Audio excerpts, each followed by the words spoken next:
রাজধানীর গুলশানে বিএনপির চেয়ারপারসনের কার্যালয়ের সামনে আছেন সহকর্মী হাসিবুল করিম বিজয়। যাচ্ছি তার কাছে। বিজয়, তারেক রহমানের আজকের কর্মসূচির বিষয়ে বিস্তারিত তথ্যপাত আপনার মাধ্যমে জানতে চাই।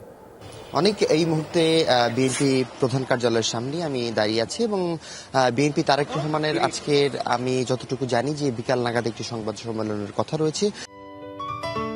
সিলন টি রপ্তানিতে শীর্ষে, তবে এখন পর্যন্ত তিনি অফিসে আসেননি। তবে কিছুক্ষণ আগেও আমি দেখতে পেয়েছি যে ভুটানের অ্যাম্বাসিডর বাংলাদেশে নিযুক্ত যে রাষ্ট্রদূত রয়েছে তিনি কিন্তু এখানে ফুলেল শুভেচ্ছা জানাতে এসেছিলেন এবং গতকাল থেকেই বিভিন্ন দেশের বাংলাদেশে নিযুক্ত যারা রাষ্ট্রদূত রয়েছে তারা কিন্তু এই বিএনপি অফিসে এসে অনেকেই শুভেচ্ছা জানিয়েছেন, মত বিনিময় করেছেন এবং গতকালকে কিন্তু আমরা বিশাল ব্যাপক নেতাকর্মীদের ভিড় লক্ষ্য করতে পেরেছি।